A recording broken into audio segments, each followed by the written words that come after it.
दोस्तों नमस्कार, मैं उमेश कुमार कुशवाहा। अभी मैं सीतामढ़ी के धरती पे आया हुआ हूं और सीतामढ़ी में हम कहां हैं ये किसान से हम पूछेंगे। और ये देखिए देसी बकरियों का फार्मिंग हो रहा है और जो सामने बच्चा देख रहे हैं वो बड़े हैं और इसके अलावा छोटे छोटे भी जो भी बच्चे आप देख रहे हैं सभी देसी बकरियों के बच्चे हैं। और देसी बकरी के इतना शानदार बच्चे कैसे आए, किस तरीक़ा से इस तरीक़ा के शानदार बच्चे ले पा रहे हैं, जैसा कि आप देख पा रहे हैं इस टाइप का जो बच्चे आप देख रहे हैं सब देसी बकरियों के बच्चे हैं। तो एक ब्रीडर के बदलाव से क्या फ़ायदा होता है, कितना परिवर्तन होता है फार्मिंग में और चारे में ये क्या दे रहे हैं। देखिए जैसा कि आप देख रहे होंगे, मैं आपको बता दूं बिल्कुल मोटे मोटे चारे हैं और आप इसे देखकर समझ चुके होंगे कि किस चीज़ का ये चारा है, इन्होंने क्या मिलाया है जो बकरियां इतना चाव से खा रही है। हमें किसान से पूछेंगे, पूरा पता दर्शकों को बताएं। मेरा नाम घनश्याम महतो हो गया। मेरा घर सीतामढ़ी जिला में और कन्हौली गांव पड़ता है। सीतामढ़ी के कन्हौली ये गांव के हैं और जो अब बकरी पालन कर रहे हैं देसी बकरियां हैं, लेकिन सब बड़ी फ्रेम की बकरियां हैं और बच्चे बहुत शानदार आए हैं। इसके पीछे क्या कारण है? बच्चा सो जो है सो देसी बकरी है, ब्रीडर जो है सो जमुनापारी को रखे है। हाँ, ब्रीडर आपने बड़ा नस्ल का रखा है और क्रॉस ब्रीड पे आप काम कर रहे हैं। तो उस ब्रीडर से आप देसी बकरियों को क्रॉस कराते हैं तो कहीं बच्चा देने में कोई परेशानी ऐसा कुछ हुआ? सर बच्चा देने में तो परेशानी नहीं हुआ है। पठिया को क्रॉस में बच्चा देने में थोड़ा परेशानी होता है। कभी भी जब बड़े बकरी के नस्ल के बकरी से आप क्रॉस कराते हैं तो पहली ब्यात की पठिया को, देसी बकरी अगर पहली ब्यात में है तो उसे बड़े नस्ल के बकरी से क्रॉस ना कराएं। एक ब्यात की हो जाए या दो ब्यात की हो जाए, जब पेट का फैलाव हो जाए तो प्रजनन अंगों का विकास हो जाए तो बड़े नस्ल के बकरी से कराएं। तो जब बड़ी बकरियों को कराते हैं तो आपको कोई परेशानी नहीं है? ना, अभी कोई परेशानी नहीं है। नहीं, आपके सभी बच्चे बहुत शानदार हैं, सब देसी बकरी से उत्पादित बच्चे हैं, है ना? जी देसी बच्चा, देसी बकरी का बच्चा है सब। तो ये कितना दिन का ये बच्चा है? 9 महीना 10 महीना 9-10 महीना का ये बच्चा हो गया। फिर भी अगर अपना देसी ब्लैक बंगाल का 9-10 महीना में इतना बड़ा बच्चा नहीं हो पाता, कोई छोटा बच्चा जिसका आपने ग्रोथ बहुत ज्यादा देखा है कम दिनों में, ऐसा कोई है? जी है ना, इधर है ना। हाँ वो तो बहुत कम ग्रोथ है। अच्छा ठीक है, हम इधर भी है। ये बिल्कुल ग्रामीण माहौल है और घर का जो पुराना टूटा फूटा इलाका है उसी में फार्मिंग करते हैं और करना भी चाहिए। ये है 2 महीना का बच्चा है। 2-2.5 कितना दिन का है ये? 2-2.5 महीना का बच्चा। 2-2.5 महीना का बच्चा है और ये भी सर 3 महीना का बच्चा है। कितना? 3 महीना? जी 3 महीना का बच्चा है और सब देसी के बच्चे हैं। वो सब है 1.5 महीना का बच्चा। कितना दिन का? 1.5 महीना का। ये सब 1.5 महीना का बच्चा है। दोस्तों वीडियो बनाने का मतलब ये है कि जैसा कि आप देख रहे हैं घर का ये पुराना मकान है जो दिलान में पहले इस्तेमाल होता था, इसको ही इन्होंने फार्मिंग में तब्दील किया है और क्षेत्रीय बकरी रखकर एक अच्छा ब्रीडर रख के फार्मिंग कर रहे हैं और इस टाइप के बच्चे आ रहे हैं। तो जो आप महंगा ब्रीड में जो खर्च करते हैं उससे अच्छा है कि क्षेत्रीय बकरी ही रखें, एक अच्छा सा ब्रीडर रख के संकर प्रजाति पे यदि काम करते हैं तो 2 महीने 3 महीने में जो इन्होंने बच्चे का ग्रोथ दिखाया वो बहुत ही अच्छे हैं और बिकने में भी कोई विशेष परेशानी नहीं होगा। बिल्कुल देसी में बच्चे बिकेंगे तो किसान इसे 2 पैसा कमा सकता है और इस फील्ड में टिका हुआ रह सकता है। ये जो चारा आप दे रहे हैं घनश्याम जी, ये बकरियां बहुत चाव से खा रही है। किस चीज़ का चारा है ये? सर गेहूं का भूसा है।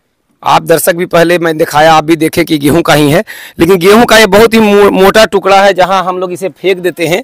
देखिए खुट्टी है जिसे हम लोग फेंक देते हैं और ये आपकी बकरियां चाव से खा रही है। ये भूसा जो सर रखे थे ना, इसमें थोड़ा ये लकड़ी वाला रह जाता है। अब सब में यकवा सब खा गया है, ये मोटा वाला रह गया है। तो ये जो चाव से बकरियां खा रही है क्या क्या मिलाए हैं इसमें? सर वो गेहूं का है, दर्रा, खल्ली है, वही सब चुन्नी उन्नी है। दाल की चुन्नी, खल्ली और गेहूं का दर्रा पकाकर भी मिलाए हैं? ना सर कच्चे मिलाए हैं। जी कच्चे मिला। तो कहने का मतलब है कि बकरियों को शारीरिक आवश्यकता पूरा करने के लिए वो तत्व चाहिए, जिसे अगर गेहूं का आप सिर्फ चारा देते हैं तो बकरियां उतना चाव से खाएगी भी नहीं और खा भी लगी तो वो तत्व नहीं मिल पाएंगे। जिसे वसा चाहिए, प्रोटीन चाहिए, खनिज चाहिए, बहुत सारे तत्वों की आवश्यकता होती है। तो चूंकि ये ट्रेंड पर्सन है तो ये समझ चुके हैं कि क्या मिला के देना है, तो इन्होंने खल्ली देकर वसा पूर्ति किया। कार्बोहाइड्रेट इन्होंने गेहूँ का जो टुकड़े हैं, दलिया है, वो मिला के देके पूरा किया और इसमें खनिज के लिए मिनरल मिक्सचर और चुन्नी, प्रोटीन के लिए दाल का चुन्नी आपने मिलाया है ना? जी चुन्नी है। तो ये आइडिया कैसे दिमाग में आया कि भाई इतना चीज मिला के ही देना है ताकि शारीरिक आवश्यकता पूरा हो? कुछ नहीं मालूम था पहले जी। ट्रेनिंग करने के बाद में सब पता चला है। आप मेरे से ऑनलाइन ट्रेनिंग लिए? ऑनलाइन ट्रेनिंग लिए थे आपसे। ऑनलाइन लिए थे ना? जी। मेरे से आप ऑनलाइन ट्रेनिंग लिए और लोग जाके भी लेते हैं। तो क्या ऑनलाइन में उतना बातों को समझ पाए जितना जाकर आप समझते हैं? ऑनलाइन में ऑफलाइन में क्या है तो हम नहीं जानते, लेकिन ऑनलाइन में हमको लगभग लगता है कि जब से हम ट्रेनिंग किए हैं तब से बकरियाँ जो है एकदम बिल्कुल ठीक है। ऑनलाइन ट्रेनिंग में भी हर चीज़ करके दिखाता हूँ, गहराई को बताता हूँ, जिससे आप समझ पाते हैं। ट्रेनिंग लेने के बाद आप निश्चिंत हो गए? जी निश्चिंत है। पहले क्या नुकसान था और ट्रेनिंग के बाद क्या फायदा हुआ? ट्रेनिंग से पहले से सब बकरियों को सर्दी हो जाता था। हाँ। हाँ, सर्दी से एक दिन भी बंद नहीं रहा। डेली हम नाक में सरसों का तेल मिक्स ऑयल वीडियो पर देख करके बनाए थे। वो नाक में डालते थे, लेकिन उससे ठीक नहीं हुआ।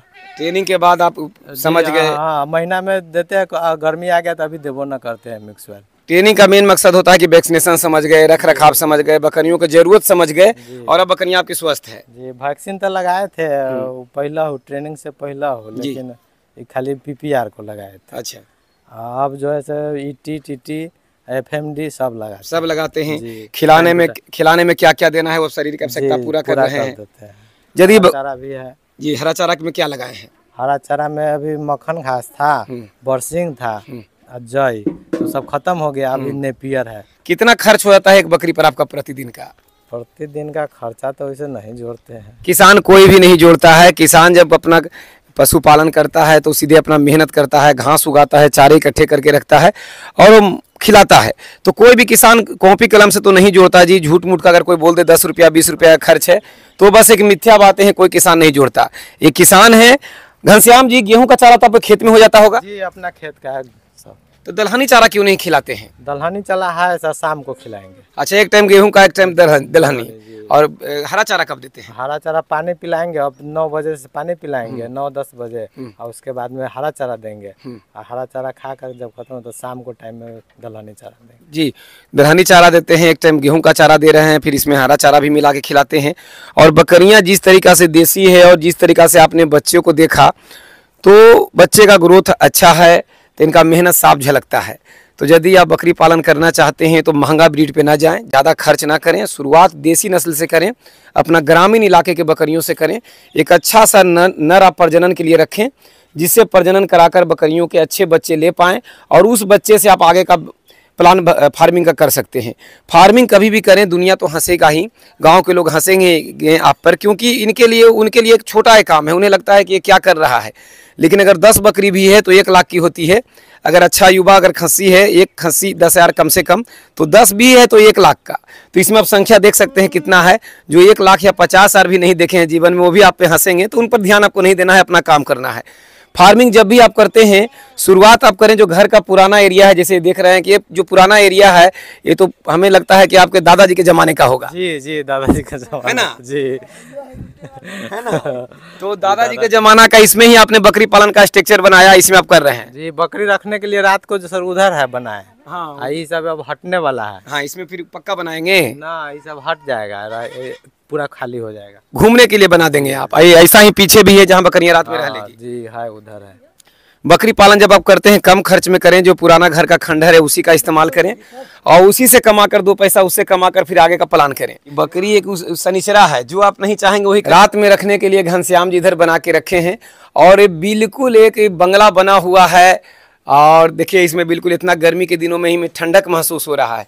रात में बकरियों का आप इसमें रखते हैं? जी, इसी में रखते हैं। और दिन में उधर घूमती है? उधर आती है। और जो पहले जो पुराना वाला है वो सर दिन में जो घाम हो जाता है ना, धूप के समय, उसमें ठंडा में आकर बैठती है। हाँ, ये देखिए इसी तरीका से बिल्कुल सर रात में यूज होता है। रात में यूज होता है जी, 8 बजे के बाद ही यूज होगा। ये आप खुद बनाए हैं या अभी पहले से बना हुआ था? ना, ये बनाए हैं, अभी हाल फिलहाल बनाए। 1 साल हो गया इसको बनाए। हाँ, दादाजी का बनाया हुआ भी इस्तेमाल आपका हो गया, और ये आपने खुद बनाया। तो देखिए जिस तरीका से इन्होंने बांस का फट्टी का इस्तेमाल किया, उस पर आप ऊपर झलासी है, बांस है, ये पाया दिया गया पिलर के रूप में, नीचे इन्होंने इधर कच्चा रखा है, उधर ईंट का सोलिंग लगाया है इन्होंने। तो कहने का मतलब है कि जो संसाधन है उसी का इस्तेमाल करें। बकरी पालन करना है तो बाड़े में कम खर्च करें, और लेकिन संसाधन होने चाहिए। घनश्याम जी, जो लकड़ी का तख्ता हम देख रहे हैं अंदर बाड़े में, किस लिए आप रखे हैं? इससे क्या फायदा है? बकरी को बैठने के लिए सर। इस पर बैठने से बकरी को क्या फायदा होता है? नहीं रहेगा तो पेशाब उसाब करता है, नमी हो जाता है नीचे में, और नमी पर बैठेगा तो बीमार पड़ जाएगा बकरी। तो वो उस पर बैठता है तो बीमार नहीं पड़ता है। देखिए बरसात में खास करके ठंड में ज़्यादा और बरसात में ज़रूर ध्यान दें। लकड़ी का तख्ता इस तरीक़ा से ज़रूर रखें जैसा कि ये रखे हुए हैं। देखिए मैं दिखाता हूँ आपको। इस तरीक़ा से रात में इस लकड़ी के तख्ते को लगा दिया जाता है और बकरी मज़े से इस पर बैठ जाती है। और अगर मैगनी मूत्र करेगी तो नीचे चला जाएगा और बकरियाँ इस पर बैठी रहेगी। तो ये बकरी नमी से मुक्त हो जाएगी। नमी के संपर्क में नहीं रहने के कारण निमोनिया बीमारी से बचाव होगा, साथ ही बहुत सारी बीमारियों से बचाव होगा। तो लकड़ी का तख्ता बाड़े में ज़रूर रखें। चूना पाउडर का बीच बीच में इनका छिड़काव करते हैं। जो एक्टिव पर्सन है, जैसा कि आप देख रहे हैं अभी भी चूने पाउडर का जो दिख रहा है। और मैं कहीं बाड़े में जाता हूं तो ये जरूर मैं देखता हूं कि भाई इस्तेमाल कर रहे हैं या नहीं कर रहे हैं। तो चूने पाउडर का इस्तेमाल करने का फायदा यहाँ साफ स्पष्ट दिख रहा है कि कोई भी अमोनिया गैस नहीं है, बिल्कुल फ्रेश है बाड़ा। जहाँ कहीं भी आप जाते हैं अगर बकरी जहाँ रखा जाता है तो एक बदबू सा निकलता है, वो अमोनिया गैस होता है, जिसकी वजह से बकरियाँ बीमार होती है। यहाँ कोई भी अमोनिया गैस नहीं है, बिल्कुल बकरी बीमार इसमें हो ही नहीं सकती। और बिल्कुल खुला हुआ एरिया है, यानी हवा आने जाने का जगह बना हुआ है, तो बिल्कुल ठीक है। घनश्याम जी पिछले कितने दिनों से आप कितने सालों से या दिनों से फार्मिंग कर रहे हैं? 1.5 साल से लगभग कर रहे हैं। 1.5 साल से कर रहे हैं। कोई बच्चे का नुकसान या बीमारी? बीमारी सर वैसे नहीं आया। पीपीआर हम लगाए, सब वैक्सीन लगाते तो वैसे बीमारी नहीं आया। हल्का फल्का सर्दी बुखार तो वो आ जाता है तो ट्रीटमेंट कर लेते हैं। बच्चे का नुकसान? बच्चा का एक भी नुकसान नहीं है। कितना से शुरुआत किए थे? 8 बकरी से सर। आज कितना है? आज 23 है। 23 है और 8 से इन्होंने शुरुआत किया था। शुरू किए थे ना, तो इसीलिए गड़बड़ा गया है। गड़बड़ा गया मैंने पठिया से शुरुआत से। हाँ, छोटा से किए थे जी। बच्चा तो 1 साल तो हमको लग गया पालने में। उसके बाद में बच्चा देना शुरू किया। इसीलिए कहा जाता है कभी भी छोटी पठिया से शुरुआत ना करें, आपको वक्त लग जाता है। इन छोटी पठिया से किए थे शुरुआत, इसलिए इनको ये वक्त लग गया, टाइम लग गया ना। 8 से शुरुआत किए थे, अभी 23 पे पहुंचे। अगर बड़ी से किए हुए रहते तो 50 क्रॉस कर चुके होते। हो सकता है। हाँ, बच्चे का नुकसान आपका नहीं है, एक भी नहीं है, मोटिलिटी एक भी नहीं। इसे ही कहते हैं कि अगर आपका वातावरण शुद्ध हो, यानी आपने ऐसा बना के रखा है जहां हवा का आदान प्रदान हो, तो बच्चे का आपका नुकसान नहीं होगा। बच्चे रखने के लिए इन्होंने ऊंचाई बनाया है ताकि बच्चे इस पे रखें और मल मूत्र नीचे करे तो बच्चे तो नीचे चला जाए। देखिए हम यहाँ आए हैं और बकरियां भी पीछे पीछे आ गई है, आगे दिख रही होगी आपको, देखिए है ना। तो दोस्तों बस यही एक कहना चाहूँगा कि बाड़ा में चूना पाउडर का इस्तेमाल जरूर करें, वैक्सीन लगा के रखें, क्षेत्रीय बकरी से शुरुआत करें और एक नर अच्छा सा रखें, आप सफल हो जाएंगे। जैसा कि देख रहे हैं कि अभी मैं बाहर निकला, ये बाहर वाला जो एरिया पहले आप देखे थे वही है। और सभी जो बच्चे आप देख रहे हैं शानदार है, देसी बकरियों के बच्चे हैं, बस ब्रीडर इन्होंने चेंज किया है और ये कमाल हो गया। तो जैसा कि आप देख रहे हैं पहले का जो खंडर बना हुआ है उसी का इन्होंने इस्तेमाल किया है और बकरी पालन इनका सफल हो गया। अब इससे बेचकर कमाकर चाहे तो अच्छा भी बना सकते हैं। तो इसे कहा जाता है कि यदि आप सफल होना है तो ज़्यादा हाईटेक फार्म पहले ना बनाएं, पहले फार्मिंग करें, उससे कमाएं, उसके बाद आप धीरे धीरे उसमें लगा सकते हैं। तो दोस्तों सीतामढ़ी के धरती से मैं वीडियो बना रहा हूं आप लोग के बीच में, इधर घूमने के लिए आया हूं, तो इनका एक्सपीरियंस आप तक पहुंचाऊं। और मेन पहुंचाने का ये मकसद है कि बस कम खर्च में भी धीरे धीरे करके अच्छा नर के बदौलत और जानकारी के दम पर आगे बढ़ा जा सकता है। जो युवा बकरी पालन करना चाहते हैं, इस क्षेत्र में आना चाहते हैं, उनको कुछ आप कहना चाहेंगे? सर यही है कि बकरी पालन शुरू करने के लिए सर देसी बकरी शुरुआत करें 5 या 10 बकरी से। एक जो ब्रीडर है जो अच्छा वाला रख ले, बढ़िया वाला, उससे क्रॉस करा करके बच्चा अच्छा ले सकता है। और बाड़ा का निर्माण जो है सर अपना जो गांव में जो संसाधन है, अपना जो संसाधन है, ज़्यादा पूंजी लगा कर नहीं, अपना संसाधन से बना करके शुरुआत कर सकते हैं। जी बिल्कुल, 1 लाख के बात इन्होंने कहा है, जो युवा समझ नहीं पा रहे हैं। देसी बकरी से शुरुआत करें, एक अच्छा ब्रीडर रखें और जो घर के पुराने एरिया हैं, खंडर हैं, अगर ऐसा कुछ है उसी को फार्मिंग के रूप में तब्दील करें। और हवादार होना चाहिए, यानी अमोनिया गैस उसमें ना बने, यानी पैक नहीं होना चाहिए, और उसी से शुरुआत करें, आप सफल हो जाएंगे। और बाद में जब आप सफल हो जाएंगे तो 1000 दरवाजे खुल जाएंगे आपके लिए कि आपको करना क्या है। तो दोस्तों नमस्कार, प्रणाम, धन्यवाद।